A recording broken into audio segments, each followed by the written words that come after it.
తనూజ గారు మార్నింగ్ 11:11కి ఇన్‌స్టాగ్రామ్‌లో ఒక స్టోరీ పెట్టారు. కాంటెక్స్ట్ ఒకటే పెట్టారు. ఎవరి గురించి, ఏ షో గురించి, దేని గురించి అనేది ఎక్కడ పెట్టలా. ఒక కాంటెక్స్ట్ మాత్రం అక్కడ పెట్టారు. అది చూసి నాకనిపించిందేంటి అనేది ఈ వీడియోలో మాట్లాడుకుందాం. ఒక సెలబ్రిటీ సామాన్యుల కోసం స్టాండ్ తీసుకుంది అని నాకనిపించింది. ఆ పోస్ట్ చూసిన తర్వాత ఏదైతే అగ్ని పరీక్ష ప్రాసెస్ నడుస్తూ ఉందో, ఆ నడుస్తున్న దాని గురించి చాలా క్వెషన్స్ రైజ్ అవుతూ ఉన్నాయి. ఎవరైతే రిజెక్ట్ అవుతున్నారో వాళ్ళ గురించి స్టాండ్ తీసుకుంటున్నాం మనం చాలామంది గురించి. రీసెంట్‌గా ఉప్పల్ బాలు గురించి స్టాండ్ తీసుకున్నాం. దాని తర్వాత ఇంకొంతమంది గురించి కూడా స్టాండ్ తీసుకుంటున్నాం. ఎందుకు స్టాండ్ తీసుకుంటున్నాం? వాళ్ళు అగ్ని పరీక్షకే వచ్చారు. ఆడిషన్స్‌లో సెలెక్ట్ అయ్యి 3 లెవెల్స్ దాటుకొని ఎంతో మందిని దాటి వాళ్ళు ఆ 4థ్ స్టేజ్‌కొచ్చారు.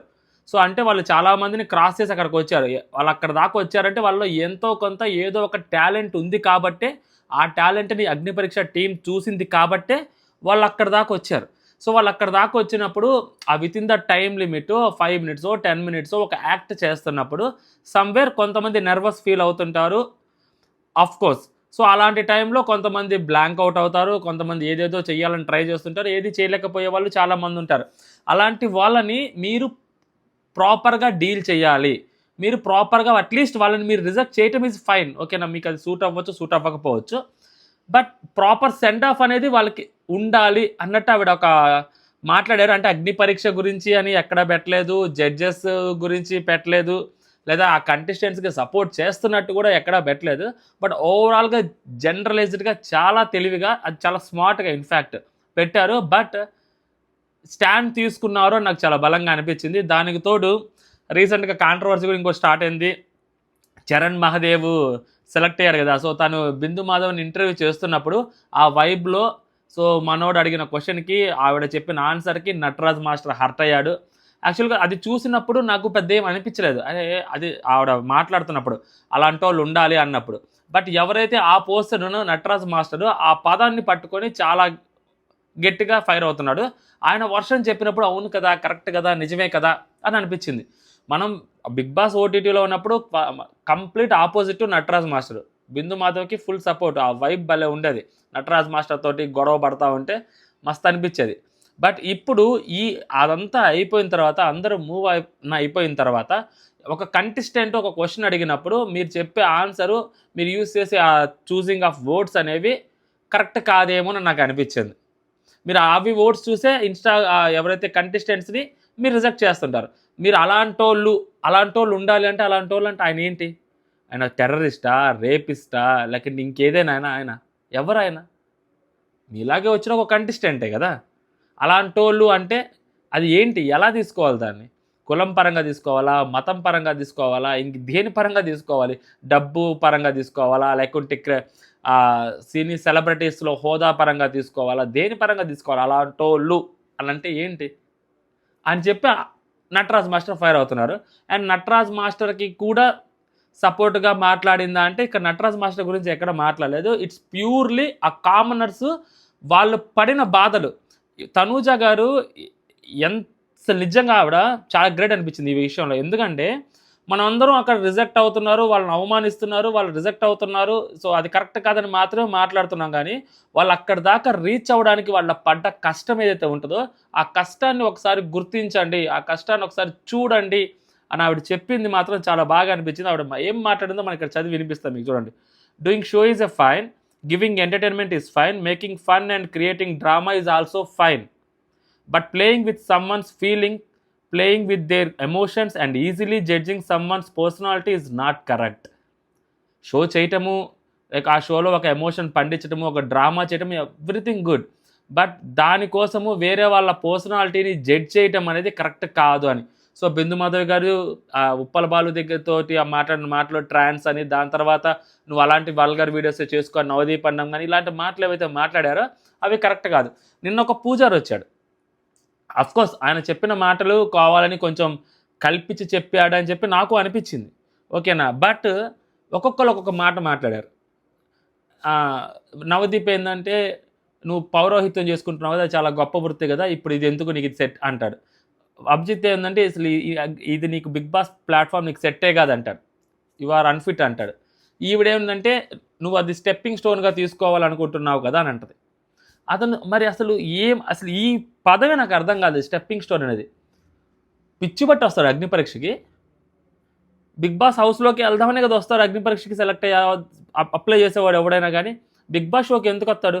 ఫేమ్ కోసం, నేమ్ కోసం, దానివల్ల వచ్చే డబ్బు కోసమే కదా వచ్చేది ఎండ్ ఆఫ్ ద డే. మీరు జడ్జెస్గా మీరెందుకు వచ్చారు, అక్కడ కూర్చున్నారు? మీరెందుకు కూర్చున్నారు ఎండ్ ఆఫ్ ద డే? డబ్బుల కోసమే కదా. రేపొద్దున ఏదో ఒకటి ఉపయోగపడుద్ది మీకు, ఇలా జడ్జెస్గా ఉంటే మీరు కొంచెం ఫీడ్లో కనిపిస్తుంటారు అందరికీ అని కదా మీరు కూడా వచ్చింది. మీకు రెమ్యునరేషన్ లేకుండా మీరు ఫ్రీగా సమాజ సేవ చేయడానికి వచ్చారు అక్కడికి? లేదు కదా. స్టెప్పింగ్ స్టోన్గా తీసుకుంటారు అందుకనే నన్ను రిజెక్ట్ చేస్తున్నానంటే, అవును స్టెప్పింగ్ స్టోన్గా తీసుకుందామనే వస్తున్నాడు ఆయన. వాళ్ళు ఏమన్నా ఇప్పుడు దేశానికి స్వాతంత్రం తేవడం కోసం బిగ్ బాస్ హౌస్లోకి వెళ్తున్నారా? స్వాతంత్రం వచ్చి 78 ఏళ్ళు 80 ఏళ్ళు అవుతుంది కదా. వాళ్ళు డబ్బుల కోసమే వస్తారు బరాబర్. రాజ్కుమార్ గారిని ఎలా సెలెక్ట్ చేశారు? ఆవిడ ఓపెన్గా చెప్తున్నారు కదా, మా పిల్లలు చదువుకోవాలన్నా ఇంకోటి కావాలన్నా డబ్బులు కావాలి, అందుకని బిగ్ బాస్ హౌస్లోకి రావాలనుకుంటున్నానని. అప్పుడు మీరు అనొచ్చు కదా, ఆ డబ్బులు కావాలంటే నేను 1 లక్ష, శ్రీముఖి 1 లక్ష, మేము 4 లక్షలు ఇస్తాము, లేకుంటే మీ పిల్లల్ని మంచి స్కూల్లో చేర్పిస్తాము, మీకు ఈ ప్లాట్ఫామ్ సెట్ అవ్వదు అని ఆవిడతో అనొచ్చు కదా. ఆ డిఫెన్స్ అకాడమీతో అమ్మాయితో అన్నారు కదా, అలాగే అనొచ్చు కదా. లేదు కదా. సో అంటే నేనేమంటానంటే, వినడానికి రెడీగా లేరు. ఒక సింగిల్ పేరెంట్ చైల్డ్ గురించి వినడానికి ఉన్నారు మీరు, ఓకేనా. ఒక మోడల్ ఎమోషనల్ స్టోరీ వినడానికి ఉన్నారు మీరు. సో ఇలాగా ఒక స్ట్రగులింగ్ ఉమెన్ కథ వినడానికి ఉన్నారు. ఒక పంతులు గారి కథ వినడానికి మీరు సిద్ధంగా లేరు. అసలు ఏంటి నెక్స్ట్ ఏంటి అనేది కూడా తెలియదు. నెక్స్ట్ ఏంటి అంటే హోల్డ్లో పెట్టి నెక్స్ట్ ఏంటి, అతను ఎలా ఉంటాడు. ఉప్పల బాలు కూడా సేమ్ అదే అంటున్నా. ఒక kind of character, typical character మీకు అనిపించాడు, హోల్డ్లో పెట్టి నెక్స్ట్ ఏంటి, ఎలా ఉంటాడు, ఎలా మాట్లాడతాడు, ఏం చేస్తాడు వీళ్ళు అనేది చూపెట్టాలి కదా. ఎక్స్ప్లోర్ చేయాలి కదా మీరు, ఆడియన్స్కి చూపెట్టాలి కదా. ఇదిగో వీడి కథ ఇది, ఇదిగో ఈ పంతులు గారి కథ ఇది, ఇదిగో ఉప్పల బాలు కథ ఇది అని మీరు చెప్పాలి కదా. మీరు చెప్పలేదు. So and that to more over మీరు పర్సనాలిటీస్ని జడ్జ్ చేస్తున్నారు. యాక్టింగ్ జడ్జ్ చేయాలి, పర్సనాలిటీని జడ్జ్ చేస్తున్నారు, చాలా దారుణంగా హ్యూమిలేట్ చేస్తున్నారు. ఆవిడ అదే అంటున్నారు. You have no idea how much effort someone puts in just to get a small opportunity to attend an interview. ఒక ఇంటర్వ్యూ అటెండ్ అవ్వడానికి ఆ చిన్న ఆపర్చునిటీని వాళ్ళు గ్రాబ్ చేయడానికి వాళ్ళు ఎంత ఎఫర్ట్స్ పెట్టుంటారనేది మీకు తెలియదు అని ఆవిడ చెప్తున్నారు. నెక్స్ట్ ఏం చెప్తున్నారు sir, the travelling alone, the time, the money and the adjustments they make, you have no idea what they go through. Hyderabad Annapurna స్టూడియోస్కి రావడానికి ఒక్కొక్కళ్ళు ఎంత కష్టపడి ఉంటారు, ఎంత డబ్బులు కావాలి వాళ్ళు ట్రావెలింగ్కి కానీ, వాళ్ళు ఒక్కళ్ళే రావడం కోసం కానీ, ఇక్కడ ఉండడానికి కానీ, స్టేయింగ్కి కానీ, ఎవ్రీథింగ్ వాళ్ళ డబ్బులు పెట్టుకొని వచ్చారు. వాళ్ళు ఎంత కష్టపడి ఉంటారు దానికోసం వాళ్ళు ఏం చేస్తుంటారు. చదువుకునే వాళ్ళు ఉంటారు, అసలు జాబ్ లేని వాళ్ళు ఉంటారు, వాళ్ళకు కష్టాల్లో ఉన్న వాళ్ళు ఉంటారు. వాళ్ళు దీంట్లోకి వస్తే ఏదైనా కొంచెం మనం కనిపిస్తాము, మనం వినిపిస్తాము, మనకు ఆపర్చునిటీ దొరుకుద్ది అన్న నమ్మకంతో చాలా డబ్బులు ఖర్చు పెట్టుకొని వచ్చుంటారు వాళ్ళు అని చెప్పి ఆవిడ చెప్తున్నారు. అంటే కంటెస్టెంట్ని మనం నార్మల్గా అక్కడ రిజెక్ట్ అయినప్పుడు వాళ్ళు అవమానించింది మాత్రమే చూసాము. బట్ వాళ్ళ వెనక ఉండే కష్టం ఏదైతే ఉందో, వాళ్ళు అక్కడికి రీచ్ అవ్వడం కోసం వాళ్ళు అంత ఎఫర్ట్స్ పెట్టడానికి పడిన కష్టాన్ని ఆవిడ అక్కడ చెప్తున్నారు. Some people travel for hours by bus, manage their expenses, keep their commitments aside and come with so much hope. వాళ్ళ ట్రావెలింగ్, కొంతమంది వైజాగ్ నుంచి వచ్చిన వాళ్ళు ఉన్నారు, ఎక్కడెక్కడి నుంచో వచ్చిన వాళ్ళు ఉన్నారు, భీమవరం, మారుమూల కర్నూలు, అంత దూరం నుంచి వచ్చిన వాళ్ళు, కొంతమంది ఫ్లైట్లో వచ్చిన వాళ్ళు ఉంటారు, కొంతమంది బస్సుల్లో గంటలు వైజాగ్ నుంచి ఎంత టైం పట్టుద్ది ఆలోచించండి. అంత దూరం వచ్చిన వాళ్ళు ఉంటారు. వాళ్ళకున్న కమిట్మెంట్స్ అన్నిటిని వదులుకొని 2 రోజులు గంటలు అక్కడ స్టూడియోలో వెయిట్ చేశారు. వాళ్ళు అక్కడికి వచ్చిన కంటెస్టెంట్స్ అందరు వెయిట్ చేశారు. ఇవిడికి అన్నీ తెలుసు కదా ఏం జరుగుతుంది ఏంటనేది, ఆ ప్రాసెస్ అక్కడ వెయిట్ చేశారు పాపం చాలామంది. వెయిట్ చేస్తే ఒకడు 17 గంటలు ట్రైన్లో వైజాగ్ నుంచి హైదరాబాద్కి వచ్చి అక్కడ ఇంకొక 13 గంటలో 14 గంటలో, సరే సబ్జెక్టు కరెక్షన్ 17 గంటలు అనేది, ఒక 10 గంటలో 9 గంటలో ఇక్కడ వెయిట్ చేసి ఆడ ఒక 10 నిమిషాలు యాక్ట్ చేస్తే దాంట్లో మీరు పాసింగ్ షాట్ల కింద ఒక అర నిమిషం వేస్తే ఆలోచించండి అతని పరిస్థితి ఏంటని. అతను ఎందుకోసం వచ్చుంటాడు, ఎంత డబ్బులు ఖర్చు పెట్టుకొని వచ్చుంటాడు, కనీసం క్వశ్చన్ చేస్తున్నాం వాడ. అండ్ వాళ్ళకి హోప్తో వచ్చుంటారు కదా. ఖచ్చితంగా ప్రతి ఒక్కరు కూడా సెలెక్ట్ అవుతామన్న హోప్లోనే వచ్చింటారు. ఏదో టైం పాస్గా వెళ్దాం, కనిపిద్దాం, వచ్చేద్దాం అన్న ఎవరు రారు కదా. ఖచ్చితంగా సెలెక్ట్ చేస్తారు అన్న థాట్లోనే అందరూ వస్తారు, ఆ నమ్మకంతోనే వస్తారు అందరూ అక్కడికి. ఎందుకు? అన్ని వేల మంది అప్లికేషన్లు పెడితే మన రీల్ సెలెక్ట్ అయింది. దాని తర్వాత 1-to-1లో మనం సెలెక్ట్ అయ్యాం. దాని తర్వాత మనం గ్రూప్ డిస్కషన్లో సెలెక్ట్ అయ్యాం. ఇంత సెలెక్ట్ అయినాము. అన్ని వేల మందిలో మనం ఇంత దూరం వచ్చినప్పుడు ఇన్ని వందల మందిలో మనం ముందుకెళ్ళలేమా? ఓ 70 మందిలో మనం సెలెక్ట్ అవ్వలేమా 15 మందిగా అని నమ్మకం ఉండదా వాళ్ళకి? చెప్పండి, మీరు ఆలోచించండి. వేల మందిలో నుంచి 70 మందికి వచ్చినప్పుడు 70 మందిలో నుంచి 15 మందిలోకి మనం వెళ్ళలేమా అన్న థాట్ వాళ్ళలో రాదా? ఖచ్చితంగా వచ్చింది. అంటే ప్రతి ఒక్కడికి హోప్ ఉంటుంది. ఆ 70 మంది ఎవరైతే సెలెక్ట్ అయ్యారో అగ్ని పరీక్ష 4th లెవెల్కి ప్రతి ఒక్కడికి హోప్ ఉంటుంది. ఆవిడ అదే చెప్తున్నారు. How much they pray and how much tension they carry inside hoping that this opportunity will work out for them. ఎంత దేవుడికి దండం పెట్టుకుంటారు, ఎంత ప్రే చేస్తుంటారు, ఎంత టెన్షన్ పడి ఉంటారు. ఈ ఆపర్చునిటీని ఎలా అయినా కానీ వర్కౌట్ చేయాలి అన్న టెన్షన్ వాళ్ళలో ఎంత ఉంటుందో అనేది మీరు ఆలోచించండి. అంటే ఒక కంటెస్టెంట్ ఆ క్షణం ఎలా ఆలోచిస్తుంటాడు అనేది ఒక కంటెస్టెంట్ ప్లేస్లో ఉండి తిని ఆలోచించింది చూసారా, అది చాలా బాగా అనిపించింది. స్టాండ్ తీసుకుంది ఒక కంటెస్టెంట్ కోసం, అంటే ఒక యాస్పిరెంట్ కోసం, కంటెస్టెంట్ కూడా ఒక యాస్పిరెంట్ కోసం, ఒక కామనర్ కోసం ఆవిడ స్టాండ్ తీసుకున్న విధానానికి నిజంగా చాలా బాగా అనిపించింది. బట్ ఇక్కడ ఎక్కడ అలా మెన్షన్ చేయలేదు, బట్ అర్థమవుతుంది. It is not funny, someone not being suitable for a position is completely okay. ఇది ఫన్నీగా చెప్పట్లేదు. ఒక పర్సన్ మీరు అనుకుంటున్న సో కాల్డ్ టర్మ్స్ అండ్ కండిషన్స్కి, పారామీటర్స్కి అతను ఫిట్ అవ్వట్లేదు అంటే okay, fine. But if they are not suitable, just be kind, respect the efforts they have put in. వాళ్ళు ఫిట్ అవ్వట్లేదు అంటే ఓకే, బట్ ఫిట్ అవ్వట్లేదు, రిజెక్ట్ చేశారు కాబట్టి రిజెక్ట్ చేసే టైంలో కొంచెం వాళ్ళ మీద కొంచెం జాలి చూపించండి. అట్లీస్ట్ వాళ్ళ మీద కొంచెం రెస్పెక్ట్ చూపించండి. వాళ్ళు రిజెక్ట్ అయ్యారు కాబట్టి, వాళ్ళు అంత బాగా చేయలేదు కాబట్టి వాళ్ళని అంత దారుణంగా హ్యూమిలేట్ చేయటం కరెక్ట్ కాదు అన్నట్టు చెప్తుంది. వాళ్ళ పెట్టిన ఎఫర్ట్ ఏదైతే ఉందో ఇంత దూరం రావడానికి, ఆ ఎఫర్ట్నైనా కానీ కనీసం కన్సిడర్ చేసి ఆ రెస్పెక్ట్ ఇవ్వండి, సెలెక్ట్ చేయకపోయినా పర్లేదు. And give them A graceful send off. ఇదండి ప్రతి ఒక్కరు కోరుకునేది. ప్రతి ఒక్కరు కోరుకునేది ఇదే. ఇప్పుడు ఇంతమంది కంటెస్టెంట్స్లో మిస్ అయింది కూడా అదే. ఇంతమంది కోసం స్టాండ్ తీసుకుంటున్నాం అనేది కూడా అదే. ఆ గ్రేస్ఫుల్ సెండ్ ఆఫ్ అనేది ప్రతి ఒక్కరిదే మిస్ అవుతుంది. మళ్ళీ చెప్తున్నాను అగైన్, ఎన్ని వేల మంది అప్లికేషన్లో నుంచి 70 మంది వచ్చారండి. 70 మందికి గ్రేస్ఫుల్ సెండ్ ఆఫ్ ఇవ్వలేరా అండి? ఇవ్వాలి అనుకుంటే బరాబర్ ఇవ్వచ్చు. నేను ఒకప్పుడు ఎంఎన్సీ కంపెనీలో స్ట్రగ్లింగ్ డేస్లో ఇంటర్వ్యూకి వెళ్ళినప్పుడు టెక్ మహీంద్రా కంపెనీకి నేను తోపు పర్ఫార్మెన్స్ చేసుకుందే లేదు, వరస్ట్ పర్ఫార్మెన్స్ చేశా అడిగిన క్వశ్చన్స్కి. బట్ దట్ పర్సన్ ఆయన లేచి వచ్చి డోర్ ఓపెన్ చేసి all the best for future అని చెప్పి పంపించారు బయటికి నన్ను ఆయన.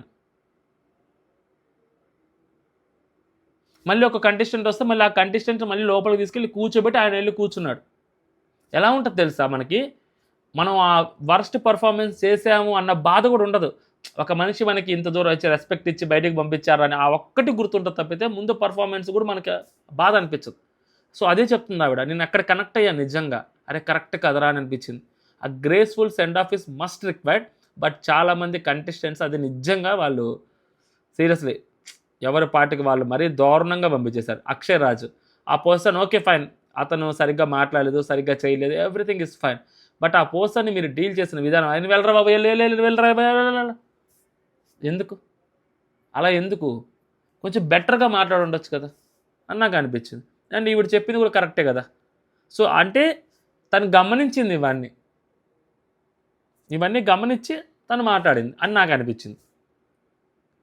Entertainment should never come at the cost of someone's emotions. కరెక్టే కదా, సారీ, ఇది కదా valid point. Entertainment should never come at the cost of someone's emotions. ఈవిడ ఎక్స్పీరియన్స్ చేశారు కాబట్టి బిగ్ బాస్ హౌస్లో ఉన్నప్పుడు, సో ఇప్పుడు మా స్టాండ్ తీసుకుంటున్నారు. ఎందుకంటే ఈవిడ ఎమోషన్స్ని కూడా, ఈవిడ కోపాన్ని, ఈవిడ బాధని, ఈవిడ ఏవైతే ఎమోషన్స్ చూపెట్టారో వాటన్నిటిని వాళ్ళు ఎంటర్టైన్మెంట్ కోసం వాడుకున్నారు బిగ్ బాస్ టీం లాస్ట్ సీజన్లో. ఈవిడ పెట్టిన ఎఫర్ట్స్ అన్నీ జస్ట్ వాడేసుకున్నారు. ఇప్పుడు కూడా సేమ్ అలాగే చేస్తున్నారు అన్నట్టు ఆవిడ చెప్తున్నారు. ఎందుకంటే ఆవిడ కూడా అలాంటి ఫేజ్ నుంచే వచ్చారు కాబట్టి. సో, ఈవిడ 'బిగ్ బాస్' హౌస్‌లో ఏవైతే చూసారో ఆ అగ్ని పరీక్షలో వాళ్ళు అవే చూస్తున్నారు. ఈవిడ తోటి హోస్ట్ ఎలా బిహేవ్ చేశాడో 'బిగ్ బాస్' హౌస్‌లో ఉన్నప్పుడు, అక్కడ అగ్ని పరీక్ష జడ్జెస్ ఆ కంటెస్టెంట్స్ తోటి అలాగే బిహేవ్ చేస్తున్నారు. సో, ఆవిడ రిలేట్ అయింది. ఆవిడ క్వెషన్ చేస్తున్నారు. అండ్ చాలా రెస్పెక్ట్‌ఫుల్‌గానే మాట్లాడుతున్నారు. ఇక్కడ ఎవరి పేరు చెప్పలేదు. ఈవెన్ జడ్జెస్ పేర్లు చెప్పలేదు. ఆ షో పేరు చెప్పలేదు. అసలు కంప్లీట్‌గా ఏం మాట్లాడకుండా ఒక జనరలైజ్డ్ స్టేట్మెంట్ అయితే పెట్టారిక్కడ. బట్ అట్లా పెట్టడానికి కూడా గట్స్ ఉండాలి. ఒక సెలబ్రిటీ ఒక సామాన్యుడి చేతిలో ఓడిపోయి రన్నర్‌గా మిగిలిన ఒక అమ్మాయి, ఒక సెలబ్రిటీ మళ్ళీ అదే సామాన్యుల కోసం, అదే అగ్ని పరీక్ష నుంచి వచ్చి ఏదైతే గెలిచారో అలా ఆ షోలో ఉన్న కంటెస్టెంట్స్ ఎవరైతే ఉన్నారో వాళ్ళ కోసం స్టాండ్ తీసుకోవడం అంటే చాలా ధైర్యం ఉండాలి. మనకెందుకులే అని కూడా అనుకోవచ్చు. మనకేం సంబంధం అని అనుకోవచ్చు. అసలు అగ్ని పరీక్ష వల్లే కదా నేను ఓడిపోయింది. ఆ సామాన్యుడు అనే వ్యక్తి సామాన్యులు అనే ఇలా పెట్టి ఇలా వచ్చి ఇలా చేశారు కాబట్టే కదా నా పరిస్థితి ఇలా వచ్చింది అని కూడా అనుకోవచ్చు ఆవిడ. అనుకోని సైలెంట్‌గా కూడా ఉండొచ్చు. బట్ అది చాలా కోపం వచ్చినట్టుంది. ఆ సిట్యుయేషన్స్ అన్నీ గమనించిన తర్వాత. డెఫినెట్‌లీ. అండ్ తనతో రిలేట్ చేసుకుంది అక్కడ ఆవిడ.